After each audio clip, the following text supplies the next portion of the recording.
So, I have my Google Meet open, I've got my email open, so again, this is going to be one of those scenarios where the video might be a little in and out. I've also got my worst behaved cat in here because she is a little princess. This is Shiva the Diva, so if this video is a little in and out, just bear with me. There's a lot that we are going over with Chapter 5. Chapter 5 has a lot of really big philosophical ideas, and so the first part of this is probably going to be a 3-part video, but the first part of this is going to be just discussing the philosophical background before we get into Chapter 5. So, a couple of things that you need to understand in this chapter, and again, hopefully you already listened to it before or read it before you sat down and watched this video. If not, you might want to go back and re-watch this after you've read it and listened to it. So the first aspect of this is Plato's forms. So remember, when we talk about Plato, we have a hard time differentiating between Plato and Socrates speaking. But this is one of the areas in which it's very clear that this is Plato's understanding, because it's a conversation in which Plato and Socrates are discussing the idea of perfection. So in this particular chapter, especially at the end of the chapter, we are not introduced to, because we've seen it before, but we are more thoroughly plunged into the idea of the Platonic form. So when you hear the word Platonic, a lot of people think of a Platonic relationship, and they immediately assume it has something to do with the idea of sex. In this instance, it doesn't. So Platonic being Plato, as in Socrates, Plato, Aristotle, Alexander the Great, right? Plato argues that our minds are capable of creating perfection. There are 2 different branches of philosophy that talk about how we understand what knowledge is, and that type of examination is epistemological. So epistemological philosophy says, how do we know what we know? How do we know if we know that? How do we know if what we know is true? So Plato argues that there is perfect. Perfect does exist, but it only exists within our own mind.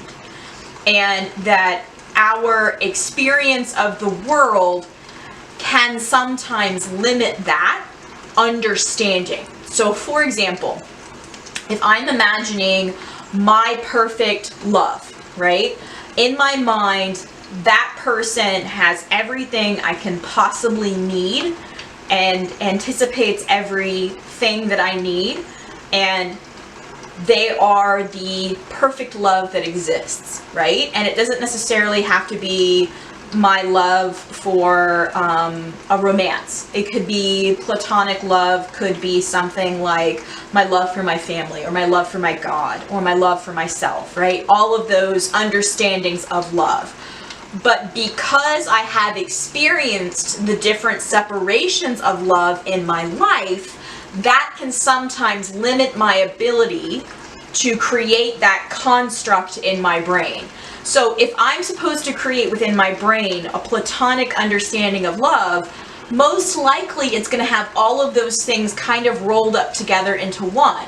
But because I've experienced different types of love in my life, I've experienced love from my family, I've experienced romantic love, I've experienced love for my God, I've experienced love of myself, I've experienced love of creation and curiosity and of knowledge and all of those things, right? Because my brain, in order to understand the world around me, has separated those things into different categories and parts, that can actually limit my platonic understanding of what love is.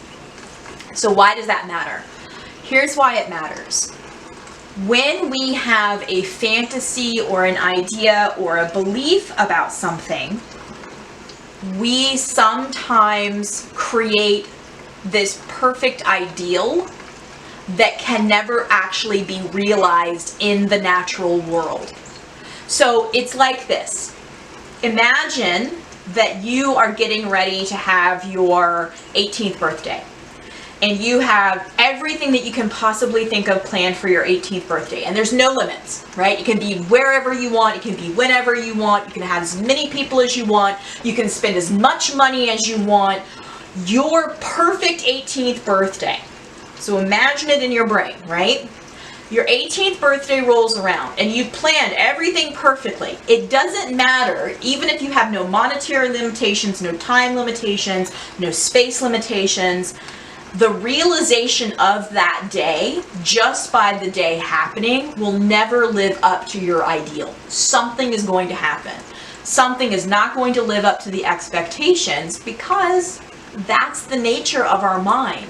Our mind can create this perfect form, this platonic form, this concept that is so ideal that it could never actually be realized. And the way Plato explains this, and remember, everything that Plato says Socrates says is actually a conversation, because Socrates never wrote anything down. Socrates was like, if you're learning something, it's within the moment, right? You can't just write it down, because the minute you write it down, it's not real.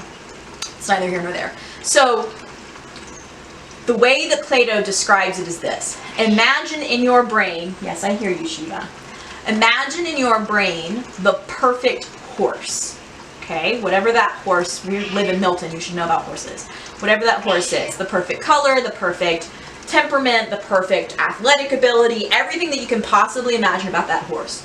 The minute you see that horse in real life, it is no longer perfect, because that horse is going to age. It's going to get dirty. It's going to, sneeze, or it's going to, whatever it's doing, by its very nature of the real, what we call the real, the very nature of the real, it can no longer be platonic. What does that have to do with Gatsby? Gatsby really, really wants Daisy, but he doesn't want Daisy as she is. Gatsby really wants the concept of Daisy, all right? This loving Tom Buchanan Daisy. And this is why it's really important when we're talking about the book versus the movie. The movie is great, and the movie does this scene very well, but the movie also misses a lot of the philosophical aspects of it, because it just can't make it. It just can't create that, right? It doesn't have the time to talk about Plato's forms or Immanuel Kant or like understanding reality, right? It doesn't have that. So because it doesn't have the time to do that, just like the Platonic conception, it cannot recreate that for you. So when we talk about this scene in which Gatsby comes over to Nick's house and he like recreates this perfect Garden of Eden, there are all these very strange idiosyncrasies that exist within the scene that you're kind of like, well, why is this happening, or why is that happening, or why is he being this way or that way? And you really only understand what Baz Luhrmann is trying to do when you actually read the novel. So at the very end of chapter 5,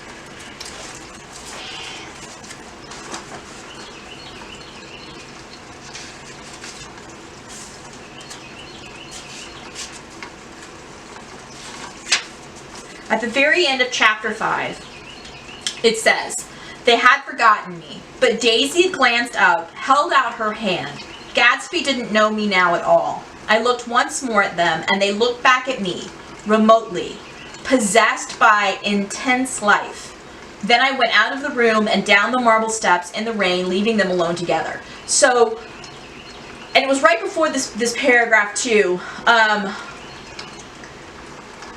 His hand took hold of hers. As she said something low in his ear, he turned toward her with a rush of emotion. I think that voice held him the most with its fluctuating, feverish warmth, because it could not be overdreamed. That voice was a deathless song. The minute something is in the world of the real, it begins to decay. Like the perfect cat, right? If you think of the perfect cat, the minute you think of the perfect cat, it begins to decay, because it's getting older second by second. It cannot survive forever. It's not imminent, and it's not deathless. And that's very important when we talk about this whole construct of the existential crisis. Remember, the existential crisis is, once I am no longer physically in the world of the real, what happens to the construct of me, the concept of me? What will live on after me, right? And that's where Gatsby's dream of Daisy, the perfect relationship with Daisy, intersects with what it means to be an American and have a desire for something greater, have a desire for progress, have a desire for moving forward without question. Okay? All right, so I'm going to stop the video there because I'm starting to run out of time. I'm getting some questions on my Outlook, so I'm going to stop there and then we'll pick back up. So again, be patient because I've got my Google Meet and my GroupMe and my email open, so this may be a little bit in and out. So when we're talking about chapter 5, the first part of the chapter is really not that important in that it only sets up the conversation that Gatsby has with Daisy and this sort of artificial show. So Daisy is invited over by Nick, and Nick says, don't bring Tom. Gatsby wants this interaction that he has with Daisy to be perfect, and we talked in the last video, or the beginning part of this video, sorry, about the Platonic conception, right? And how the idea of the thing that we have can never actually meet the expectations. But Gatsby tries to make it as close as possible. And one aspect of that is him bringing over, and Nick calls it a greenhouse, and all of the appropriate containers therein, right?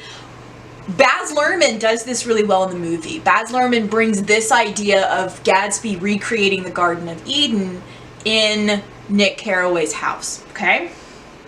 So the fact that all of this takes place in the rain is symbolic. Remember when we talk about when rain occurs in a novel, it's always like it's a baptism, it's a new birth. So this is supposed to be New Gatsby. New Gatsby has the Daisy that he wants. He is going to find out that the Daisy that he wants is not the Daisy that he gets because it's not possible. But at this point in time in the build-up of the chapter, and for me, it begins on page 86, his Proustian metaphor, his Platonic conception of the idea of Daisy is still a possibility. And so he basically tries to make Nick's lawn perfect, and he tries to bring in, you know, all of the right flowers, and he tries to basically recreate the Garden of Eden with him and Daisy. And at one point in time, Nick like awkwardly leaves, and like Gatsby feels awkward, and everything is supposed to be kind of awkward, and it's because things feel disjointed in time. Okay, so we've got, for me it's page 86, about halfway down.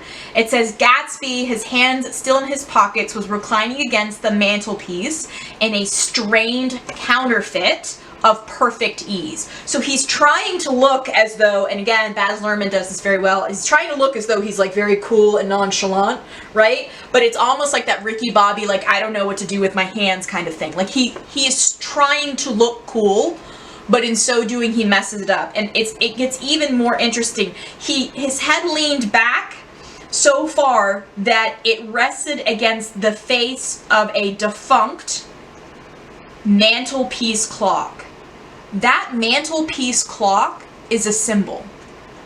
It is defunct, meaning that it already doesn't work. It is a symbol for time. Gatsby wants to go back in time to his first meeting with Daisy, and instead of her rejecting him because he didn't have enough money, he wants her to accept him and marry him and be with him because now he does have enough money. The problem is that since they weren't together, Daisy went and married someone else. Now Gatsby has it in his head, well, she only married him because she had to. It was out of obligation. It was because he had enough money and I didn't. But now I have enough money and now she's going to be able to love and marry me, right? So the fact that he wants to go back in time, this moment that Gatsby is creating, this moment is a moment that does not exist in time. It's almost as though if God is a watchmaker, remember we talked about that in the idea of deism and the transcendental argument that God is a watchmaker. If God is a watchmaker, God stopped the clock just long enough for this perfect moment to happen. But it's not perfect, right? Because everything's awkward right now.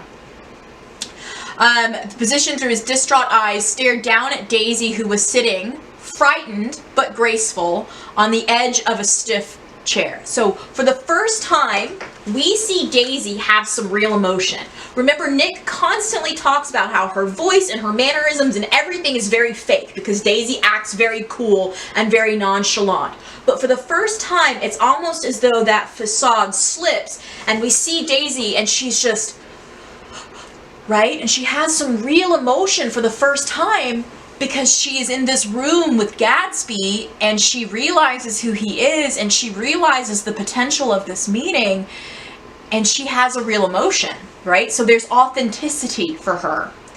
"We've met before," muttered Gatsby. His eyes glanced momentarily at me and his lips parted with an abortive attempt at a laugh, so meaning he tried to, but he couldn't. Luckily, the clock took this moment to tilt dangerously at the pressure of his head, whereupon he turned and caught it with trembling fingers and set it back in place. So he's trying to write time. Then he sat down rigidly, his elbow on the arm of the sofa and his chin in his hand.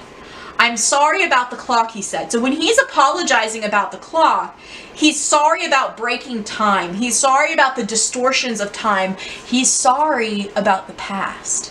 He's sorry that things developed the way that they did. And he's trying physically to right the time by putting the mantle clock back on the shelf, but also to right things metaphorically, to make better metaphorically between him and Daisy, by showing her, "I have the money that you needed now. You can be with me now. We can fix what we had now because I've got it now. I went and made something of myself just for you."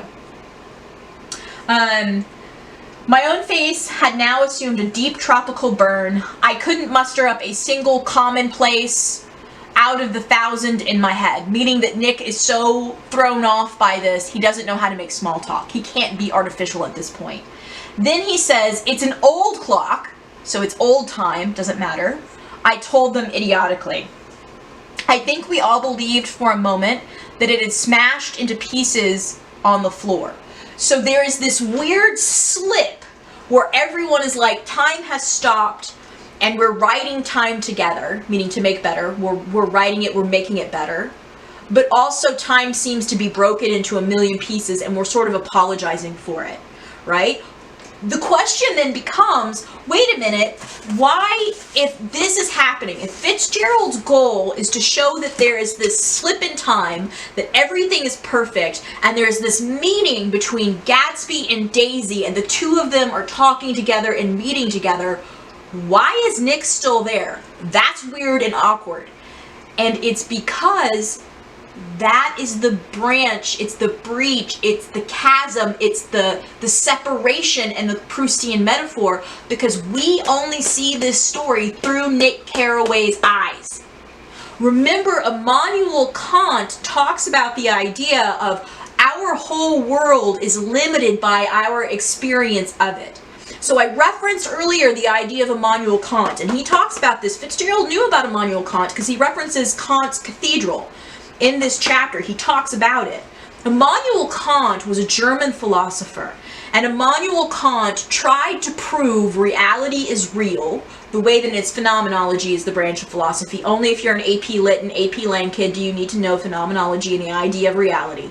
But Immanuel Kant wanted so much to prove whether we can know that reality is real that he documented his entire day for years, down to like 15 to 30 second increments. I mean, we're talking books this size of like a week. I got up. 20 seconds later, I brushed my hair. You know, a minute later, I did this. And he tried to document every single possible thing to prove what reality was. And he was the type of person, and you know, there's a very famous story about Immanuel Kant, and now there's some debate that's coming up now that's kind of like, maybe he wasn't that regimented. But there's a very famous story that Immanuel Kant was so regimented in his day-to-day activities that the women would wait until he walked by on his way to university, and they would actually not set their watches by the time that the bells tolled, but they would set their watches by when Immanuel Kant walked past, because he was more accurate than the church bells. So talk about someone who is meticulous and grounding themselves in reality, right? When he's talking about this idea of, I think we all believed for a moment that it had smashed to pieces on the floor. It didn't. The clock didn't. But we all had the perception, the non-reality of this thing taking place. And you're kind of like, as a reader in the story, you're like, why is Nick there? Like, go away, Nick. Don't be in the room, like they're trying to have a moment. But Nick has to be there because Nick is our lens on reality, and that's purposeful. Fitzgerald wants you to be aware of that lens, because when we don't know our lens, when we don't realize that the way that we view the world, the experiences that we view, or the experiences that we have affects the way that we view the world, suddenly we think our truth is the only truth. And that's when we start to go back into that cave of ignorance. That's when, we start to enter back into Plato's allegory of the cave, and we start naming things as being true.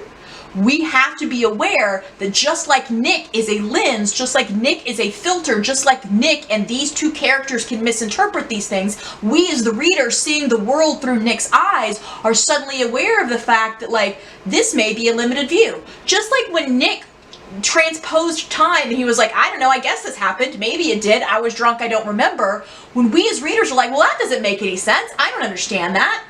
That makes us aware that we're in this world but not in this world. Okay, so I'm going to stop the video there, and then I'm going to put part 2 up in a moment, and we're really going to get into this stuff because it gets crazy, reality, mind-bending kind of craziness. See you in a few.